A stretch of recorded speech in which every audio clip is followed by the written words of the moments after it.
Hello दोस्तों, स्वागत है आप लोगों का जनरल स्टडी टीवी में। उम्मीद करते हैं सारे लोग स्वस्थ होंगे, खुश होंगे। तो दोस्तों, हम लोग मराठा साम्राज्य के बारे में पढ़ रहे हैं। मराठा साम्राज्य में हम लोग पार्ट 1 पढ़ चुके हैं, शिवाजी के बारे में। और दोस्त, जब शिवाजी के बारे में पढ़ रहे थे तो शिवाजी के लिए देखे थे कि शिवाजी किस तरह से अपना क्षेत्र विस्तार कर रहे थे, किस तरह से आसपास के इलाका से युद्ध लड़ रहे थे और किस तरह से किला जीतते जाते हैं। और उसी तरह उनको मुगल से भी लड़ाई होता है और आसपास के जो इलाका था बीजापुर, उससे भी लड़ाई होता है। तो इस तरह से वो अपना क्षेत्र का विस्तार करते हैं और 1674 ईस्वी में दोस्त वो राज्याभिषेक करते हैं, अपने आप को छत्रपति का उपाधि लेके मराठा का राजा घोषित करते हैं। तो इस तरह से दोस्त शिवाजी के बारे में बोला जाता था कि वो एक प्रकार के गुरिल्ला युद्ध में बहुत ज़्यादा समझिए कि समर्थ थे, मतलब गुरिल्ला युद्ध लड़ने में बहुत ज़्यादा समर्थ थे। दोस्त, गुरिल्ला युद्ध होता है क्या कि गुरिल्ला युद्ध होता है, जब देखिएगा मराठा का जो आज ज्योग्राफी देखिएगा, भौगोलिक स्थिति देखिएगा, जहाँ मराठा राज्य बन रहा था तो उसका स्थिति देखिएगा तो वो ऐसे क्षेत्र में था दोस्त जहाँ वेस्टर्न घाट का पहाड़ी है। जैसे में ये इलाका था मराठा का, यहाँ मराठा डेवलप हो रहा था, मराठा राज। तो आप इसका भौगोलिक स्थिति देखिएगा तो यहाँ पे है क्या है, वेस्टर्न घाट है, पश्चिमी घाट है, जो पहाड़ी इलाका है पूरा। और यहाँ पे देखिएगा कि विंध्याचल पर्वत है, उसके बाद सतपुरा पर्वत है। इस तरह से दोस्त बहुत सारा पहाड़ी वाला इलाका था वो। तो गुरिल्ला युद्ध का मतलब होता था कि पहाड़ियों में छुपकर हमला करना, किसी दुश्मन के ऊपर पहाड़ी में छुपकर हमला करना, इसी को गुरिल्ला युद्ध बोलता थे। जैसे में गुरिल्ला युद्ध बहुत अलग टाइप का युद्ध होता था दोस्त, जैसे में इसमें बहुत लोग सक्षम नहीं हो पाते थे। कभी कभी मुगल सेना तो समझिए परेशान हो जाता था, उसको लगता था हम किस तरह से हरा सकते हैं। तो एक गुरिल्ला युद्ध जो होता है ना, जैसे में अगर मान लिया जाए शिवाजी का सेना कोई पहाड़ी में है छुपा हुआ, तो कोई सामने वाला दुश्मन या मुगल का सेना को तो पता चलेगा नहीं कि शिवाजी का सेना कहाँ है। तो वो बस पहाड़ी से निकलते थे, उस पर हमला करते थे, फिर पहाड़ी में भाग के छुप जाते थे। तो इस तरह से गुरिल्ला युद्ध लड़ाई करते थे शिवाजी। तो गुरिल्ला युद्ध में बोला जाता था वो सबसे महान थे। और उसके बाद दूसरा नंबर पर कोई गुरिल्ला युद्ध लड़ने वाला आया मराठा साम्राज्य में शिवाजी के बाद, तो वो एक पेशवा था, बाजीराव प्रथम, वो आया था। तो उसके बारे में आगे पढ़ेंगे। ये गुरिल्ला युद्ध को कंपेयर कर सकते हैं आज के समय में। आप देख रहे होंगे, करंट अफेयर्स में पढ़ रहे होंगे, अफगानिस्तान का जो सिचुएशन है, अफगानिस्तान में भी दोस्त सेम टू सेम यही सिचुएशन है। इसीलिए वहां पे कोई भी बाहरी शक्तियां जब वहां सोचता है अपना शासन चलाने का, चाहे वहां पे अपने आप को एस्टेब्लिश करना चाहता है, जैसे में रूस भी चाहता था शुरू कुछ समय में 1970 के दशक में, 1970-80 के दशक में रूस भी सोचा कि हम अफगानिस्तान में अपना पैर पसारें। फिर अमेरिका सोचा, लेकिन ये लोग अंततः देखिए कि अफगानिस्तान में हर एक असफल क्यों हो जा रहा है, क्योंकि वहाँ के जो लोकल सैनिक है, जैसे में अगर मान लिया जाए तालिबान है अभी के समय में, तो वो सब गुरिल्ला युद्ध ही लड़ता है। वो लोग लड़ता है, पहाड़ी में छुप जाता है मार के। वहाँ बहुत ज़्यादा देखिएगा अफगानिस्तान का इलाका जो है, अफगानिस्तान में आप देखिए मैप है, यहाँ पे पामीर पठार है, उसके बाद में समझिए हिंद कुश रेंज इधर यहाँ किरथार रेंज निकल रहा है पाकिस्तान की तरफ, अफगानिस्तान की तरफ हिंद कुश माउंटेन निकल रहा है, और हम लोग का इंडिया के साइड में आ रहा है हिमालय पर्वत। तो इस तरह से जो इधर पहाड़ियों के जो जाल बिछा हुआ है ना अफगानिस्तान में, ये बहुत ज़्यादा सपोर्ट करता है वहाँ के लोकल जो सेना है, चाहे लोकल जो संगठन है, उसको छुपने में और युद्ध लड़ने में। तो बाहरी जो सैनिक होते हैं वो इतना ज़्यादा ट्रेंड नहीं होते हैं कि पहाड़ में कहाँ छुपा है, किसको क्या पता है कि कहाँ छुप गया हमको ऊपर हमला करने के बाद। तो इसी तरह से बोला जाता था, अमेरिका अपना सेना को ट्रेनिंग भी दिया था इसी तर्ज पर कि वो पहाड़ी में भी लड़ने के लिए सक्षम हो। फिर भी लेकिन देखें कि अंततः वो सफल नहीं हो पाया और अमेरिका अपना सैनिक बाहर ही निकाल लिया अफगानिस्तान से। तो वो भी एक टाइप का गुरिल्ला युद्ध ही है दोस्त। तो इसी तरह से गुरिल्ला युद्ध के बारे में हम लोग देखें तो गुरिल्ला युद्ध समझिए कि शिवाजी लड़ते थे और गुरिल्ला युद्ध में बहुत महारत हासिल था शिवाजी को। और शिवाजी के बारे में दोस्त बहुत सारा इतिहासकार का अपना अलग अलग मत है। कुछ इतिहासकार बताइए, जैसे जादूनाथ सरकार है, भारतीय इतिहासकार है, तो वो शिवाजी के बारे में बोलते हैं, अच्छा ही बोलते हैं कि हिंदू शासक था, हिंदू राष्ट्र निर्माता था। तो इस तरह का बात बोलते हैं शिवाजी के बारे में। लेकिन अगर कोई समझिए कि वेस्टर्न इतिहासकार होगा, पश्चिमी इतिहासकार, जो अंग्रेज साइड का होगा चाहे यूरोपियन साइड का होगा, वेस्टर्न थॉट का, पश्चिमी विचार का, तो वो बोलता है कि शिवाजी एक डाकू राज स्थापित करके रखे थे अपने राज्य में।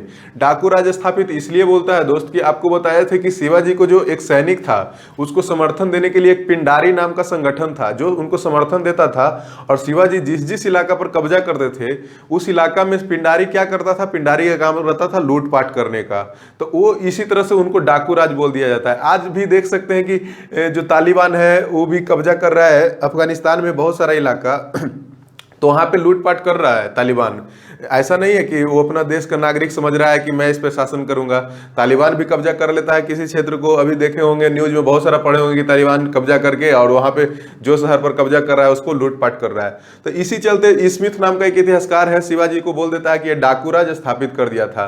इस तरह से दोस्त हम लोग इनके बारे में बहुत सारा इंफॉर्मेशन शिवाजी के बारे में पढ़ चुके हैं। एग्जाम के लिए इतना आपका एनफ है, इससे ज्यादा एग्जाम में दोस्त सवाल नहीं आएगा। अगर आप ध्यान से लेक्चर सुने हैं, वीडियो देख रहे हैं, तो आपको समझिए कि सारा प्रश्न का सॉल्यूशन यहाँ मिल जाएगा। तो देखिए शिवाजी की मृत्यु, हम लोग बोले थे कि 1680 ईस्वी में उनका मृत्यु हो जाता है। तो उनका 2 बेटा रहता है, एक संभाजी, एक राजा राम। और दोनों के बीच समझिए कि राजा बनने का होड़ रहता है, लड़ाई रहता है। सोचता है कि कुछ लोग जो होते हैं उनका जो अथी में कोर्ट में रहते हैं, समझिए कि शिवाजी जब प्रशासन चला रहे थे उनके साथ बहुत सारा व्यक्ति था। तो वो भी बहुत सारा व्यक्ति सपोर्ट कर देता है राजा राम को कि राजा राम को ही शिवाजी के बाद बनना चाहिए, वहाँ का शासक राजा बनना चाहिए।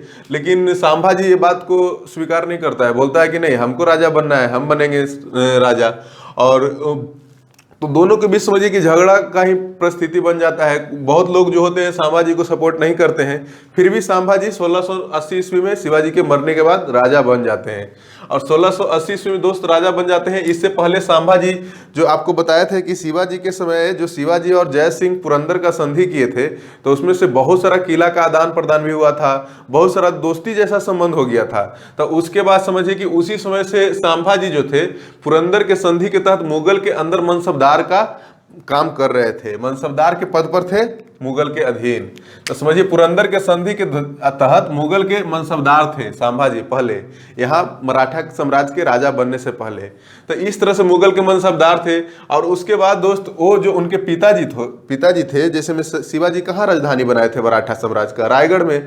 तो वो रायगढ़ को ही राजधानी बनाए रखते हैं, रायगढ़ को राजधानी बनाए रखते हैं और वहां से अपना समझिए कि सारा साम्राज्य विस्तार का और शासन करने का कार्यक्रम चालू करते हैं। और इसी तरह से अब उनको ऊपर बताइए कि बहुत सारा व्यक्ति था जो शिवाजी के कोर्ट में था, जो काम करता था, वो समर्थन कर रहा था राजा राम को। तो ऑब्वियस सी बात है कि उनको भरोसा नहीं रहेगा किसी के ऊपर। उनको लगेगा कि कोई व्यक्ति को अगर हम ऐसे ही बड़े बड़े पद पर नियुक्त कर देंगे तो वो तो काम करने देगा नहीं, ऐसे ही मेरे विरोध में है। और इसीलिए वो एक ऐसा व्यक्ति को ढूंढते हैं जो जिसको पर बहुत ज्यादा उनको भरोसा रहता है और उसके थ्रू वो शासन करना अपना साम्राज्य में शुरू करते हैं। तो उसी में एक व्यक्ति था दोस्त कवि कलश।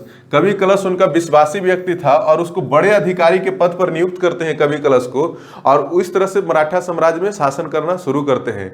और इस समय जब मराठा साम्राज्य में शासन करना शुरू करेंगे ना संभाजी, तो संभाजी को समझिए कि आसपास के इलाका से भी बहुत सारा लड़ाई होगा, मुगल से भी चुनौती मिलेगा। मुख्य रूप से जो चुनौती है संभाजी को मुगल से ही मिलेगा दोस्त।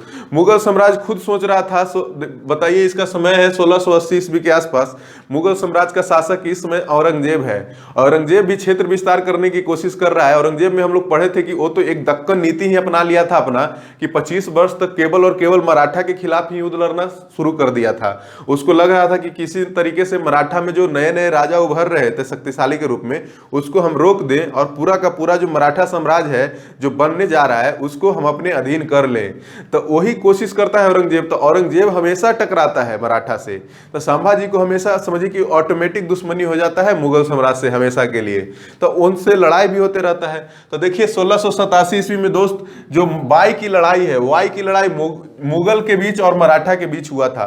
वाई की लड़ाई भी एक प्रकार का गुरिल्ला युद्ध ही था दोस्त। इसमें मुगल की ऑब्वियस सी बात है हार होगा, क्योंकि वाई जो जगह है महाबलेश्वर, आज के समय में जो महाबलेश्वर है वहीं पे वाई एक जगह है, और वहीं पे मराठा सेना मुगल सेना को पीट कर समझिए कि उसके से लड़ाई कर और वहाँ जो महाबलेश्वर के जो पहाड़ी है उसमें छुप जाता है।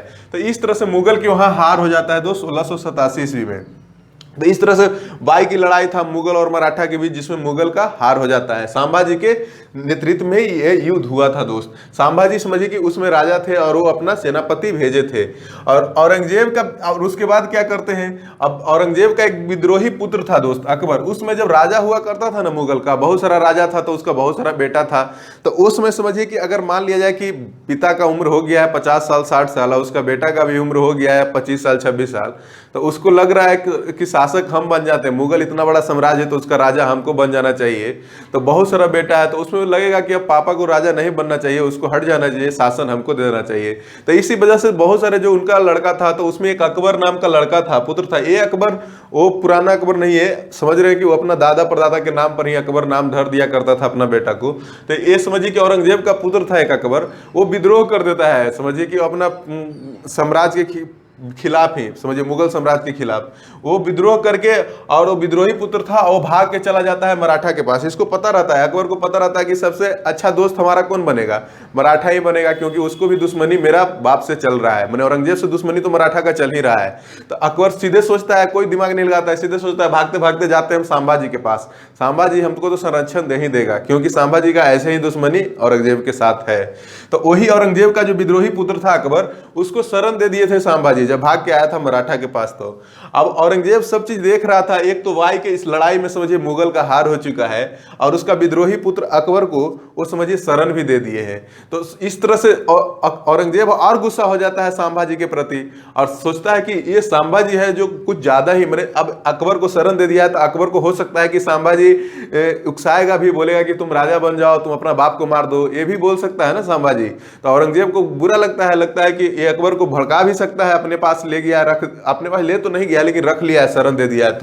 तो इस तरह से दोस्त इतना हम लोग पढ़े। और उसके बाद 1689 ईस्वी में क्या होता है कि औरंगजेब अपना सैनिक भेजता है और बोलता है कि जाओ संभाजी को किसी तरीके से उसको हत्या कर दो या मार दो, हरा के आओ, चाहे पकड़ के उसको मेरे पास लेकर के आओ। तो 1689 ईस्वी में क्या होता है कि औरंगजेब का सैनिक आता है, और संभाजी और उसका सबसे विश्वासी जो मित्र था कवि कलश, जो अधिकारी के रूप में था, वो दोनों का मृत्यु कर देता है, समझिए कि मार देता है औरंगजेब का सेना। और औरंगजेब का सेना संभाजी को मार देता है, कवि कलश को मार देता है। और उसका एक संभाजी का एक छोटा बेटा था दोस्त, साहू जी द्वितीय, और साहू जी द्वितीय की क्या करता है, अभी बच जाता है छोटा बेटा, तब इसको क्या करता है, इसको औरंगजेब के कब्जे में लेके चला जाता है। सैनिक जो होता है औरंगजेब का सेना, इसको पकड़ के औरंगजेब के पास लेके चला जाता है। तो इस तरह से दोस्त संभाजी का कहानी यहाँ खत्म हो जाता है, क्योंकि संभाजी समझिए कि जब संभाजी का मृत्यु हो गया और उसका एक छोटा बेटा था, उसको औरंगजेब अपने पास रख लिया कब्जा में, कब 1689 ईस्वी में। तो समझिए कि उस समय जब 1680 ईस्वी में इनका एक और भाई था राजा राम, वो राजा बनना चाह रहा था मराठा साम्राज्य का। तो उनके लिए तो बल्ले बल्ले वाला बात हो गया, वो सोचा कि चलो संभाजी का मृत्यु हो गया है, उसका छोटा बेटा भी था, उसको औरंगजेब पकड़ के लेके चला गया है, तब तो मेरा राजा बनना तय है, अब कोई तो है नहीं, तो राजा कौन बनेगा, हम ही बनेंगे। तो राजा राम दोस्त ऑटोमेटिक 1689 ईस्वी में राजा बन जाता है मराठा साम्राज्य का। और 1689 ईस्वी में जब राजा बनेगा, तो जो रायगढ़ राजधानी था ना दोस्त, शिवाजी के समय से रायगढ़ राजधानी चला आ रहा था, तो उस राजधानी को सबसे पहले राजा राम चेंज कर देता है, वो राजधानी सतारा को राजधानी बना लेता है। राजा राम जो है सतारा को राजधानी बनाता है दोस्त, और उसके बाद ये शासन अपना साम्राज्य में करते रहता है। और इसके बारे में ज़्यादा कुछ पढ़ना है नहीं, क्योंकि ये बहुत ज़्यादा ऐसा कोई मुगल से लड़ाई वगैरह ज़्यादा नहीं किया, दुश्मनी तो था ही, लेकिन एक बैलेंस के रूप में चलता रहा इसका शासनकाल। और उसके बाद इसकी एक पत्नी रहती है ताराबाई, और उसी का एक पुत्र रहता है शिवाजी द्वितीय राजा राम का। और 1700 ईस्वी में राजा राम का मृत्यु हो जाता है दोस्त। तो उसके बाद समझिए कि 1700 ईस्वी में भी कोई नहीं है यहाँ पे, संभाजी का कोई, समझिए कि साहू जी तो कब्जा में है औरंगजेब का। तो इस समझिए ताराबाई जो रहती है शिवाजी द्वितीय को संरक्षिका के रूप में शासन करना शुरू कर देती है मराठा में, क्योंकि अब शिवाजी द्वितीय बहुत छोटा है, बच्चा है, तो वो तो शासन डायरेक्ट संभाल नहीं सकता है। तो उसकी जो माता रहती है ताराबाई, वो शिवाजी द्वितीय की संरक्षिका के रूप में शासन करना शुरू करती है। तो इस तरह से दोस्त 1700 ईस्वी में शासन करना शुरू करती है, और 1707 ईस्वी तक दोस्त शासन करती है। 1707 ईस्वी तक शासन करती है। क्यों 1707 ईस्वी तक शासन करती है? क्योंकि आपको पता होगा कि मुगल साम्राज्य में समझिए कि एक बहुत बड़ा घटना आपदा हो चुका था, क्योंकि 1707 ईस्वी में औरंगजेब का मृत्यु हो चुका था। जब 1707 ईस्वी में औरंगजेब का मृत्यु हो गया था, तो समझिए कि ये जो साहू जी द्वितीय को जो कब्जा करके रखा था औरंगजेब, तो उसको छोड़ दिया जाता है। सोचता है कि औरंगजेब का मृत्यु हो गया है, तब साहू जी द्वितीय को भी छोड़ देना चाहिए।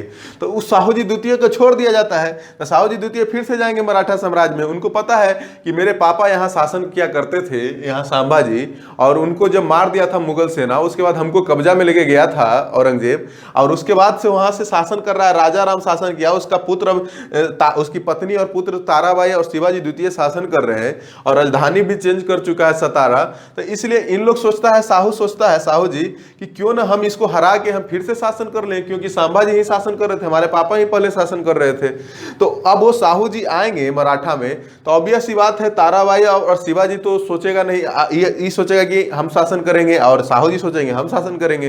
तो दोनों के बीच युद्ध होना तय है दोस्त। कोई अपना आसानी से कोई अपना पावर देने की कोशिश नहीं करता है कभी भी। अभी वर्तमान समय में देखिएगा ना, तो समझिए राजनीति व्यवस्था में देखिएगा, अभी वर्तमान समय में पावर जो है ना दोस्त, ये जो राजनीतिक शक्ति है वो कोई आसानी से ट्रांसफर नहीं करना चाहता है।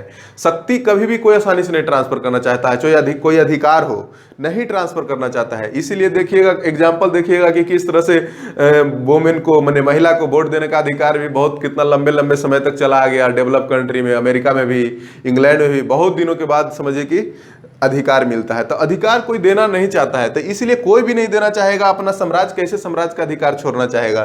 तो इसीलिए साहू जी द्वितीय क्या करते हैं, एक चाल चलते हैं और ताराबाई या शिवाजी द्वितीय जो शासन कर रहे होते हैं ना, तो उसी के अधीन आपको पता है कि शिवाजी पेशवा नाम का पद बना चुके हैं, जिसको प्रधानमंत्री लेवल का पद बोल सकते हैं।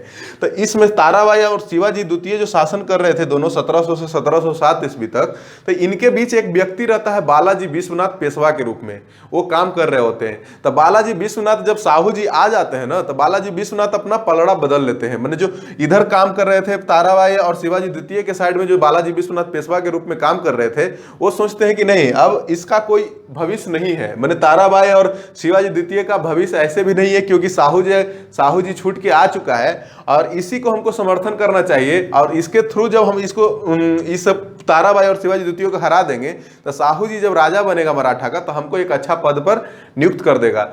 इसको आज के राजनीति से आप कंपेयर कर सकते हैं। जैसे में अगर 1990 के दशक का राजनीति देखिएगा भारत में, जो था दल बदल का राजनीति चल रहा था दोस्त। मतलब कि इसमें एक कहानी है कि आया राम गया राम, जैसे में इसीलिए 10वीं अनुसूची लागू किया। क्या हुआ था कि जब संसद में चुनाव होता था तो बहुत सारे सांसद चुने जाते थे।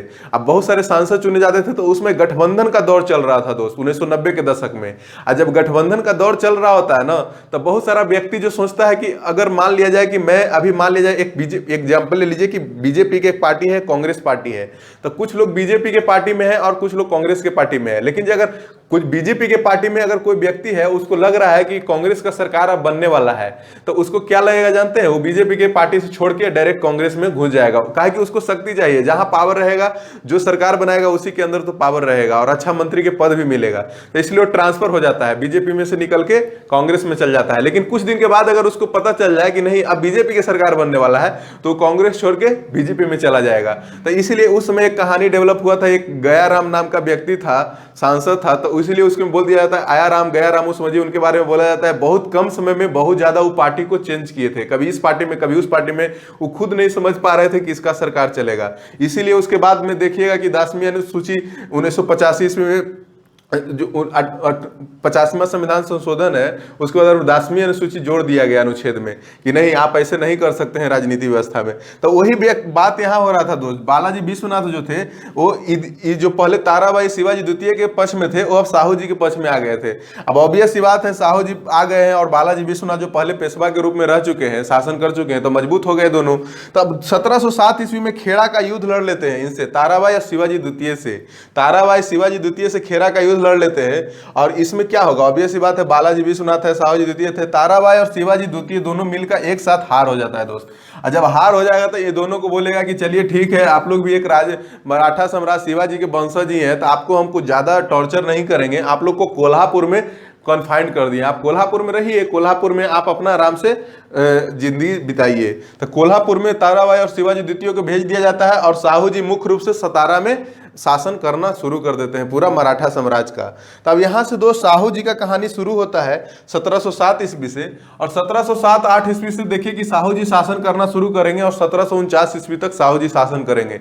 साहू जी के बारे में बोला जाता है दोस्त, जब साहू जी जब शासन करना शुरू किए थे, तो समझिए कि आपको बताया कि यहाँ बालाजी विश्वनाथ नाम का व्यक्ति इनको समर्थन दिया था खेड़ा का युद्ध में।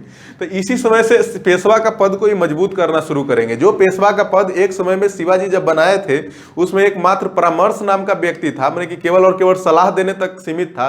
अब वो अधिकार धीरे धीरे ज्यादा देना शुरू करेंगे पेशवा को, और धीरे धीरे यहां से देखिएगा आगे बढ़ते बढ़ते जब साहू जी का मृत्यु 1749 ईस्वी में होगा तो सगौल की संधि होगा, और उसके बाद मुख्य रूप से जो वास्तविक शक्ति जो है ना दोस्त, पेशवा के अधीन ही हो जाएगा। मुख्य रूप से शक्ति तो यहीं से बढ़ना शुरू हो जाता है बालाजी विश्वनाथ के समय से ही, लेकिन मुख्य रूप से जो समझिए एक नियम कानून के अनुसार जो संधि के द्वारा ट्रांसफर होगा पावर, यहां से भोसले वंश का जो साहू जी थे वहां से वो पेशवा में वो 1749 ईस्वी में सगौल के संधि के द्वारा होगा। तो यहां देखिए कि पेशवा जब मजबूत होना शुरू होता है साहू जी प्रथम के समय में, तो पहला पेशवा दोस्त कौन बनेगा? बालाजी विश्वनाथ सपोर्ट किए तो उन्हीं को बनाया जाएगा। तो बालाजी विश्वनाथ को प्रथम पेशवा बनाया जाता है 1713 ईस्वी में, और 1720 ईस्वी तक ये पेशवा रहते हैं। और जब पेशवा रहते हैं तो ये भी अपना अब क्या, अब इनको ही बोल दिया जाता है द्वितीय संस्थापक बोल दिया जाता है, जो मराठा साम्राज्य का द्वितीय संस्थापक। प्रथम संस्थापक कौन हुए? शिवाजी। शिवाजी तो नींव रखे ही थे, मराठा साम्राज्य का स्थापना किए ही थे, लेकिन पेशवा के रूप में समझिए कि ये द्वितीय संस्थापक बोला जाता है मराठा साम्राज्य का। और उसके बाद साहू जी जो थे, साहू जी जिसको मदद किए थे बालाजी विश्वनाथ खेड़ा का युद्ध में, वो खुश होकर के इनको 1708 ईस्वी में सेना कार्तिक की उपाधि दे देते हैं। सेना कार्तिक की उपाधि बालाजी विश्वनाथ को साहू जी देते हैं 1708 ईस्वी में, जो खेड़ा का युद्ध में इनको सपोर्ट किए थे बालाजी विश्वनाथ इसलिए। तो इसके बाद देखिए दोस्त, ये सब कहानी चलते रहता है। बालाजी विश्वनाथ भी समझिए कि आसपास के क्षेत्र फिर विस्तार करना शुरू करते हैं, उनको भी शक्ति मिल जाता है, और वो भी दोस्ती मुगल के खिलाफ भी लड़ाई जारी रखते हैं, दोस्त और आसपास के इलाके के खिलाफ। तो 1719 ईस्वी में एक घटना होता है दोस्त, जब बालाजी विश्वनाथ मराठा के पेशवा थे, उसी समय समझिए कि फर्रुखसियर, आपको बताए थे कि फर्रुखसियर मुगल का, उत्तर मुगल काल में हम लोग पढ़े थे कि फर्रुखसियर किस तरह से राजा रहता है 1713 से 1719 ईस्वी तक। उसको सैयद बंधु ही राजा बनाया था, और सैयद बंधु ही उसको मार देता है 1719 ईस्वी में कुछ कारणवश। अब जब 1719 ईस्वी में सैयद बंधु फर्रुखसियर को मारा था, तो उसी समय समझिए कि इन्हीं का मदद लिया था अब सैयद बंधु। सैयद बंधु को पता था कि अब फर्रुखसियर को हटा रहे हैं तो किसी न किसी व्यक्ति का एक समर्थन लेके हम फर्रुखसियर को मारेंगे, अकेले हो सकता है मारने जाए तो हो सकता है कुछ मार पड़ जाए हमको। तो सैयद बंधु मजबूत था फिर भी, लेकिन बालाजी विश्वनाथ मराठा का मदद लेता है, क्योंकि सैयद बंधु को पता रहता है कि बालाजी विश्वनाथ का ऐसे भी नहीं पटता है मुगल से तो ऐसे भी दुश्मनी मराठा का चल रहा है। तो बालाजी विश्वनाथ खुले रूप से सपोर्ट कर देते हैं, किसको? फर्रुखसियर को सपोर्ट कर देते हैं सैयद बंधु को तख्ता पलट करने में। तो सैयद बंधु को मदद किए थे दोस्त 1719 ईस्वी में फर्रुखसियर का तख्ता पलटने में, और फर्रुखसियर का हत्या कर दिया जाता है सैयद बंधु के द्वारा। और इसी समय आपको बताया था कि 1719 ईस्वी में इनको एक संधि हो जाता है, दिल्ली के संधि बोलते हैं, मराठा के साथ दिल्ली का संधि कर देता है, क्योंकि सैयद बंधु को मदद किया है बालाजी विश्वनाथ, तो बालाजी विश्वनाथ को भी कुछ फायदा में मिलना चाहिए ना रिटर्न में। तो वही सैयद बंधु दिल्ली का संधि कर देता है इनके साथ 1719 ईस्वी में। और ये दिल्ली का संधि का दोस्त मराठा का मैग्ना कार्टा बोला जाता है। मैग्ना कार्टा का मतलब होता है दोस्त अधिकार पत्र, अधिकार पत्र होता है दोस्त। अब अधिकार पत्र है, मराठा का मैग्ना कार्टा बोला जा रहा है दिल्ली के संधि को। तो इसमें क्या ऐसा बात लिख दिया गया था कि इसको मराठा का मैग्ना कार्टा बोल दिया गया? तो इसमें सबसे बड़ा बात यह था दोस्त 1719 ईस्वी में समझिए कि सैयद बंधु को मदद करने के परिणाम स्वरूप इनको ऐसा बात मिल गया कि अब ये जो इनको बालाजी विश्वनाथ का था क्लियर हो गए, इनको क्लियर कर दिया गया कि जो आपका जो साम्राज्य है ना, यहाँ जो दिल्ली है, दिल्ली तक आपका यहाँ मराठा का साम्राज्य है, यहाँ दिल्ली है, तो आप अपना साम्राज्य अब दिल्ली तक विस्तार कर सकते हैं। बालाजी विश्वनाथ को बोल दिया जाता है सैयद बंधु के द्वारा दिल्ली के संधि में। अब बताइए दिल्ली के संधि कितना, मैग्ना कार्टा तो मिल ही गया ना, अधिकार पत्र के रूप में मिल गया, जो मुगल इसको चुनौती दे रहा था मराठा को, और सीधे सीधे ही दिल्ली के संधि में बोल दिया जा रहा है कि आप अपना साम्राज्य का विस्तार यहाँ दिल्ली तक कर सकते हैं। समझ रहे हैं ना? तो ये मैग्ना कार्टा ही होगा दोस्त एक रूप से मराठा के लिए। तो ध्यान रखिएगा, कभी कभी अगर एग्जाम में पूछ दे कि दिल्ली मराठा का मैग्ना कार्टा किस संधि को बोला जाता है और कब हुआ था, तो 1719 ईस्वी में दिल्ली के संधि को बोलते हैं दोस्त। उसके बाद जब दिल्ली के संधि हो जाता है, बालाजी विश्वनाथ का मृत्यु हो जाता है 1720 ईस्वी में, तो इनका एक बेटा रहता है बाजीराव प्रथम। अब बाजीराव प्रथम 1720 से 1740 ईस्वी तक पेशवा रहता है, और इसके बारे में दोस्त सब लोग जानते हैं बाजीराव प्रथम के बारे में। और जो लोग फिल्म देखते, मूवी तो देखते ही होंगे हर लोग, तो बाजीराव जो मस्तानी फिल्म देखे हैं, यही बाजीराव प्रथम के बारे में ये फिल्म बनाया गया है, मूवी बनाया गया दोस्त। और ये बाजीराव के बारे में बोला जाता था कि समझिए कि बाजीराव मस्तानी से उसमें पूरा दिखाया गया है उसका लव स्टोरी, वो पूरा फिल्म में देखिएगा कि किस तरह से ये साम्राज्य विस्तार करता है और आसपास के इलाका को हराता है। तो इसके बारे में एक कहावत था कि चीते की चाल बाज की नजर और बाजीराव के तलवार पर कभी संदेह नहीं करते, कभी भी मात दे सकता है, ये बोलते थे बाजीराव प्रथम। तो इस तरह से ये अपना साम्राज्य विस्तार करना शुरू करता है। और बोला जाता है दोस्त इसके बारे में कि शिवाजी के बाद गुरिल्ला युद्ध का सबसे बड़ा प्रतिपादक यही था। मैंने जो गुरिल्ला युद्ध बोले ना कि पहाड़ में छुप जाना, पहाड़ियों में छुप छुप के लड़ाई करना अपने दुश्मन से, और शिवाजी उसमें महारथ थे। और शिवाजी के बाद बाजीराव प्रथम जी थे, वो भी गुरिल्ला युद्ध लड़ने में सक्षम थे। मैंने बोला जाता है, अगर कभी सवाल पूछ दिया जाए कि शिवाजी के बाद गुरिल्ला युद्ध में सबसे बड़ा प्रतिपादक, मैंने सबसे ज्यादा सक्षम कौन था गुरिल्ला युद्ध लड़ने में, तो बाजीराव प्रथम था दोस्त। और उसके बाद देखिए कि निजाम को 1737 ईस्वी में एक युद्ध में हरा देता है निजाम, क्योंकि मराठा के आसपास का इलाका, आपको बताया कि मराठा यहाँ जब बन रहा है, साम्राज्य विस्तार कर रहा है, तो इसी के आसपास में हैदराबाद है दोस्त। अब नीचे तो मैसूर है ही और हैदराबाद है, और धीरे धीरे बीजापुर अहमदनगर को स्थिति खराब कर चुका है लोग। तो इसी तरह से वहाँ बुंदेलखंड भी राज है ऊपर में। तो इस तरह से बहुत सारा आसपास का इलाका है, इससे लड़ाई करना शुरू करते हैं। तो निजाम के साथ लड़ाई करते हैं 1737 ईस्वी में। उसके बाद गुजरात को भी हराता है, मालवा से भी अपना क्षेत्र विस्तार करता है। और पुर्तगाल जो दोस्त 1612 ईस्वी में सवाली के युद्ध जब हो गया था, तो उसका तो स्थिति ऐसी खराब हो गया था, फिर भी वो गोवा दमन द्वीप में रह रहा था। तो गोवा दमन द्वीप में जब रह रहा था, तो गोवा के आसपास का जो इलाका था, और सिलसिट और बसीन दो इलाका पुर्तगाल के कब्जे में था। तो 1733 ईस्वी में बसई की लड़ाई में पुर्तगाल को हराकर बाजीराव प्रथम सिलसिट और बसीन का जो इलाका है अपने अधीन कर लेते हैं। समझ रहे हैं ना, पुर्तगाल को यहाँ 1733 ईस्वी में बासई की लड़ाई में बाजीराव प्रथम भी हराता है। और उसके पास जो छोटा सा इलाका बचा था, उसी में से सिलसिट और बसीन को भी छीन लेते हैं बाजीराव प्रथम। इस तरह से मैंने अपना संघर्ष करके निजाम, गुजरात, मालवा, पुर्तगाल से संघर्ष कर अपना क्षेत्र का विस्तार रूप दिया था दोस्त। और जब ये बहुत सारा क्षेत्र जीत रहे थे ना, तो इसी समय से संघ पद्धति का शुरुआत होता है दोस्त। यहाँ तक हम लोग जितना भी पढ़े, शिवाजी से लेकर के संभाजी, राजा राम, उसके बाद में साहू जी, बालाजी विश्वनाथ, यहाँ जब जितना पढ़ रहे हैं ना, मराठा साम्राज्य के बारे में पढ़ रहे हैं, यहाँ से दोस्त बाजीराव प्रथम के समय से बोला जाता है कि एक मराठा कॉन्फेडरेसी का शुरुआत होता है। मराठा कॉन्फेडरेसी का मतलब होता है दोस्त एक मराठा संघ का शुरुआत होता है, जिसमें बहुत बड़े बड़े मुखिया जो है लीडर के रूप में नीचे इकट्ठे होंगे, उसके ऊपर एक पेशवा होगा। मान लिया जाए कि पूरा जो इलाका है मराठा है, इसमें मेन मुखिया कौन होगा? पेशवा होगा। पेशवा के अधीन छोटे छोटे राज होंगे, और क्योंकि बहुत ज्यादा धीरे धीरे क्षेत्र विस्तार हो रहा है, क्योंकि बहुत बड़ा क्षेत्र पर अब इलाका पर कब्जा कर चुके हैं, तो वो क्षेत्र पर डायरेक्ट रूप से एक पेशवा कंट्रोल नहीं कर सकता है दोस्त। तो उस पर से डायरेक्ट कंट्रोल नहीं कर सकता है, तो उसको विकेंद्रीकृत करना पड़ेगा। केंद्रीकृत शक्ति जो है पूरा तो पेशवा संभालेगा ही, लेकिन उसको जो छोटे छोटे जो राज जहां जीत रहा है, वहां पे क्या करेगा? बाजीराव प्रथम एक एक मुखिया बैठाना शुरू करेगा दोस्त। तो वही जो संघ पद्धति का शुरुआत है बाजीराव प्रथम के दौर में हो जाता है, क्योंकि इस समय तक बहुत ज्यादा इलाका मराठा साम्राज्य के अंदर आ चुका होता है। मान लिया जाए कि अब छोटा सा इलाका है तो पेशवा डायरेक्ट संभाल लेगा अपने, लेकिन जब धीरे धीरे अब देख रहे हैं कि यहाँ दिल्ली तक विस्तार करने का इसको मौका मिल चुका है, तो ये धीरे धीरे और क्षेत्र विस्तार करेगा। जब बड़ा इलाका हो जाएगा, तो छोटे छोटे जो राज होंगे वो सब पर कंट्रोल करना ऑब्वियस सी बात है कि पेशवा के बस का बात है नहीं कि इतना पूरा डायरेक्ट इलाका पर कंट्रोल कर ले, तो छोटे छोटे राजवाड़ा बैठाएगा। तो दोस्त इसमें देखिए कि यहाँ से संघ पद्धति कॉन्फेडरेसी का शुरुआत होता है बाजीराव प्रथम के समय से, और एक कॉन्फेडरेसी चलते रहेगा दोस्त 1818 ईस्वी तक, और जब अंग्रेज हराएगा तो उसके बाद ही ये कॉन्फेडरेसी सब खत्म होगा।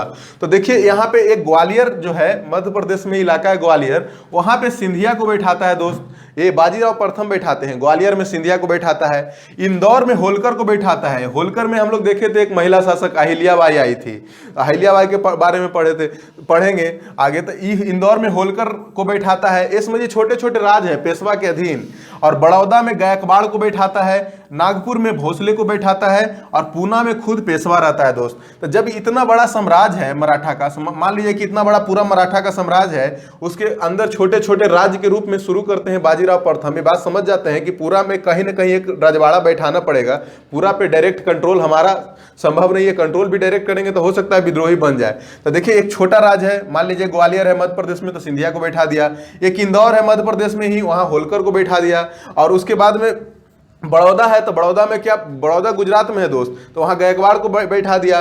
नागपुर महाराष्ट्र में है, वहां भोसले को बैठा दिया। पूना महाराष्ट्र में, वहां डायरेक्ट तो पेशवा रहेगा ही। तो इस तरह से दोस्त बाजीराव प्रथम अपना साम्राज्य का विस्तार करते हैं। बाजीराव प्रथम के बारे में बता देते हैं कि मस्तानी किस तरह से मिली थी। बाजीराव प्रथम, बुंदेलखंड एक राज है दोस्त, यही जो मराठा साम्राज्य था इसके ऊपर, जस्ट ऊपर दक्कन का इलाका ही है। तो यहाँ पे बुंदेलखंड राजा था, बुंदेलखंड का राजा छत्रसाल था। तो इनको इन्वाइट करता है बाजीराव प्रथम को, बोलता है कि आप आइए, हमको मदद कीजिए, हमको आसपास के इलाका से हमको खतरा है। तो बाजीराव प्रथम यही मदद करने जाता है छत्रसाल को। यहीं पे मस्तानी से मुलाकात होता है और उसके बाद उनका पूरा लव स्टोरी बनता है बाजीराव मस्तानी। और मूवी भी देखिएगा, थोड़ा सा पढ़ने के साथ साथ तो थोड़ा सा कहानी को लिंक करने में आपको अच्छा लगेगा और समझ में भी आएगा। इस तरह से आज बाजीराव प्रथम तक हम लोग पढ़े हैं। और इसके आगे बाजीराव प्रथम के बाद बालाजी बाजीराव आएंगे, और उसके बाद में माधव नारायण राव, उसके बाद में सवाई माधवराव, उसके बाद बाजीराव द्वितीय। इस तरह से आएंगे और अंग्रेज किस तरह से युद्ध लड़के दोस्त पूरा मराठा साम्राज्य को अपने अधीन करेगा, आगे के क्लास में हम लोग पढ़ेंगे। इस तरह से अगर आपको लेक्चर सीरीज पसंद आ रहा है तो वीडियो को लाइक कीजिए, शेयर कीजिए, सब्सक्राइब कीजिए, और दोस्तों अगर बेल आइकन को दबा दीजिएगा, नोटिफिकेशन आ जाएगा वीडियो देखने के लिए। थैंक यू दोस्त।